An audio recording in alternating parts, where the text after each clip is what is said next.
गुरुजी, आज हम काल भैरव पे बात करेंगे। काल भैरव की जो लोग साधना करते हैं, उपासना करते हैं, आप जो कि खुद भी करते हैं, देवी उपासक हैं, आप काल भैरव की भी करते हैं, शिव उपासक हैं, तो क्या कुछ लक्षण होते हैं जो मिलते हैं, कुछ ऐसे साइन संकेत होते हैं जो मिलते हैं कि आपकी पूजा जो आपने अर्पित की है वो स्वीकार हो भी रही है? इसको इस तरह से समझेंगे, काल भैरव की पहले तो पूजा क्यों करनी है। वर्तमान के युग में हनुमान जी एक हैं जो पवन देव हैं। जी जी। और जिस चीज साधना को हम अनुभूति में लाना चाहते हैं उसमें भैरव जी की साधना है, क्योंकि शक्ति के बिना आप निर्माल्य हो। लेकिन शक्ति के जितने भी मंदिर हैं उन सबके आगे आसपास आप भैरव को देखोगे, भैरव मंदिर है। जैसे किसी भी सनातनी मंदिर में आप प्रवेश करते हो तो उसके द्वार पर आपको गणपति मिलते हैं और हनुमान जी मिलते हैं। हाँ जी। है ना। तो शक्ति उपासना के लिए आप गेट के अंदर तो जब जाओगे तब जाओगे, गेट के बाहर भैरव जी है, द्वारपाल। हाँ, माँ के मतलब वो पुत्र कहो, माँ के वो सेवा में कहो, जो भी आपकी जो भी उसमें भावना है, पर भैरव जी को प्रसन्न किए बिना आप किसी भी महाविद्या में प्रवेश नहीं कर सकते हो। और भैरव के अनुभूति के लिए मैं उदाहरण हमेशा देता हूँ। हमारे गुरु परंपरा में भगवान श्री रामकृष्ण परमहंस देव दक्षिणेश्वर काली मंदिर के अंदर वो पंचवटी में रात में तपस्या करते थे। तो वो बताते हैं कि एक दिन अचानक रात को देखते हैं कि बड़ी काया सामने खड़ी हो गई। तो डरना वरना तो सवाल नहीं उठता। ये पूछते हैं कौन हो भाई? तो बोलते हैं मैं भैरव हूँ और यहाँ दक्षिणेश्वर काली मंदिर की सुरक्षा हेतु मैं उपस्थित हूँ। ये बात शोध का विषय है, आप इसका शोध मतलब कितना प्रमाणिक है कमेंट्स में पूछ लेना। औरंगजेब ने बहुत मंदिर तोड़े हैं, लेकिन शक्ति के उपासना के मंदिर वो नहीं तोड़ पाया। कई जगह पे उसकी आंखें चली गई हैं, कई जगह पर वो उसके बच्चे बीमार हो गए, कई जगहों पर उसकी फौज के पीछे कभी कुत्ते पड़ गए, कभी नाग पड़ गए। कुल मिलाकर के शक्ति का मंदिर वो विध्वंस नहीं कर पाया, कामाख्या का मंदिर वो तोड़ नहीं पाया। क्यों? क्योंकि उमानाथ भैरव है वहां पर। हर शक्ति के आगे मैंने कहा ना भैरव होते हैं, पर इसका अर्थ ये नहीं है कि कृष्ण कमजोर है या राम कमजोर है, नहीं। मैं ये कहना चाहता हूं कि भैरव बहुत उग्र और तत्काल, जिसको बोलते हैं ना कैश, एकदम इंस्टेंट आपको रिजल्ट देते हैं। और आज वर्तमान की पीढ़ी, मुझे बहुत खुशी है कि यूथ भैरव की साधना में आ रहा है। मेरे पास मैंने अभी एक जो घोषणा की कि 26 जनवरी से हमारा श्री त्रिपुर भैरव शक्तिपीठ का राष्ट्र को हम समर्पित करेंगे और शाम 8 से 8:30 आप अपना जप कुछ भी करो, भैरव का करो या कोई भी साधना, राष्ट्र को समर्पित करो। मेरे पास करीब 1.5 से 2 करोड़ लोगों के मतलब मैसेजेस हैं कि हम करेंगे।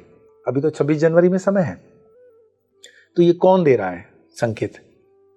खुद काल भैरव। काल भैरव की साधना में मतलब इतना यूथ मैंने कल्पना नहीं की थी। मुझे लगा कि 1-1.5 लाख लोग भी अगर पूरे दुनिया से जुड़े तो, पर जब ये संख्या इतनी बड़ी हो गई, और इसमें कोई मतलब लेना देना शुल्क वुल्क नहीं है, आप सिर्फ देश के लिए करो, सनातन के लिए करो। और जो अपने अनुभूति और अनुभव पे मैं बताऊं, पिछले दिनों मेरे बहुत हृदय के करीब हैं राजश्री नंदी, उनके साथ पॉडकास्ट रिलीज भी हुआ हमारा, तो रुके हुए थे। मैंने बताया आश्रम में रोकते नहीं हैं हम। राजश्री मेरे इसीलिए हैं क्योंकि भैरव के अच्छे उपासक हैं। तो मैंने कहा कि राजश्री आप यहीं रह लो। तो मैंने उनको ऑफिशियली वो पॉडकास्ट में पूछा है प्रश्न, वो तो 2-4 मिनट में उत्तर हो गया, बात खत्म हो गई। लेकिन द एग्जिस्टेंस ऑफ वो बाबा बताते हैं, भैरव बाबा का उपस्थिति, तो वो ऊर्जा आपको उपस्थिति बताती है। जब मैंने ये शक्तिपीठ नहीं भी स्थापना हुई थी, उसके पहले की बात बता रहा हूँ, 15-20 साल पहले भी, तो मेरे पास नाथ संप्रदाय के जो साधु आए थे, उन्होंने कहा कि स्वामी जी यहाँ भैरव जी का स्थान आपने कहाँ दिया हुआ है? तो मैंने कहा यहाँ भैरव जी का पूजा मैं करता हूँ, देवराज सेव्यमान अष्टकम वगैरह करता हूँ, लेकिन ऐसा कोई स्थापना के लिए मैंने जगह अभी नहीं दी है। तो उन्होंने कहा मुझे दर्शन कैसे हुए कि यहाँ पर भैरव की उपस्थिति है? तो क्योंकि राजराजेश्वरी की उपासना है, श्री विद्या है, और माँ का हमेशा से मेरे लिए रहा कि एक संकेतात्मक रूप से पहले प्रारंभ हुआ कि भैरव की साधना करो। उसके लिए फिर मेरी व्यवस्था भी हुई, मंत्र देने वाले भी मिले, और साधना की मैंने, लेकिन उसमें कमिटमेंट आता है। जब भैरव का स्थान आप स्थापित करते हो तो वो जो भी है, सात्विक भोग हो, राजसिक भोग हो, तामसिक भोग हो, आपको तय करना पड़ता है। तो वो सेवा आपकी अवरुद्ध नहीं होनी चाहिए। तो मैं जवाबदारी से थोड़ा सा पीछे हट रहा था कि ये कमिटमेंट है, कैसे करेंगे। अब तो माँ की इच्छा है कि वो स्थान बन ही चुका है, लेकिन भैरव वर्तमान में आप इसको इस तरह से देखते हो कि अगर आज भी आप अपने छोटे बच्चों से पूछो कि बेटा घर में अगर कुछ लाना है तो क्या लाएं तुम्हारे लिए गिफ्ट, तो आपको कहेगा मुझे छोटा पप्पी चाहिए। लोग, है ना। हाँ, ये सच है कि कई संत महंत वो व्यासपीठ से कहते हैं कि श्वान का स्पर्श नहीं होना चाहिए, श्वान घर में नहीं रखना चाहिए, है ना। श्वान मतलब कुत्ता, ये धर्म विरुद्ध है, ये विरुद्ध है। तो भगवान दत्तात्रेय के साथ 4 श्वान है, ठीक। और भी मैं भगवानों का अगर नाम लेना शुरू करूं तो श्वान अपने आप में प्रतीक है उनका। मेरे पास एक शिष्य मेरे बता रहे थे कि स्वामी जी, मैं जब भी स्कूटर लेकर उस पर्टिकुलर गली से निकलता हूँ, सारे कुत्ते मेरे पीछे पड़ जाते हैं। तो मेरा डरते हो? बोले हाँ, डर लगता है। तो क्यों डर लगता है? तुमने किसी को हर्ट किया है डॉग्स में से? उन्होंने बताया कि शायद मोटरसाइकिल के नीचे कभी, मतलब उस मोपेड से कोई छोटा सा डॉग का बच्चा मारा था, लेकिन वो वहाँ का किस्सा नहीं था, वो कहीं और था।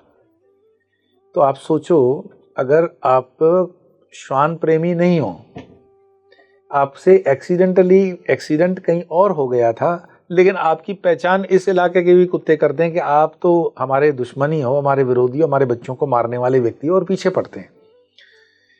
और मैंने वो व्यक्ति भी देखे हुए हैं कि जिनको देखते ही कुत्ता बिल्कुल अपनी पूंछ हिला करके आ जाता है, और बिल्कुल आपको लगेगा कि इसका बरसों के साथ इसका संबंध है। तो ये कैसे होता है? भैरव तत्व श्वान के माध्यम से मैं कहूँ, हमारे धर्म के अंदर भी पहली रोटी गाय की है। जी जी जी, आखिरी रोटी कुत्ते की है। अगर श्वान इतना ही हमारे लिए अनटचेबल था तो श्वान की रोटी बनाना बंद हो जाता। हमारी संस्कृति में श्वान, यमराज को भी अभी आप देखो कि वो एक किंवदंती है या कितना लोग मानते हैं, वो अलग बात है, कि जब जिस विस्तार के अंदर यमराज प्राण लेने आते हैं तो 2 दिन पहले से कुत्ते रोना शुरू कर देते हैं। आजकल तो कुत्ते भी हाइब्रिड हो गए ना, तो फ्लैट्स में रहने लगे हैं तो शायद दिखाई नहीं देता हो, पर गाँवों में आज भी ये होता है।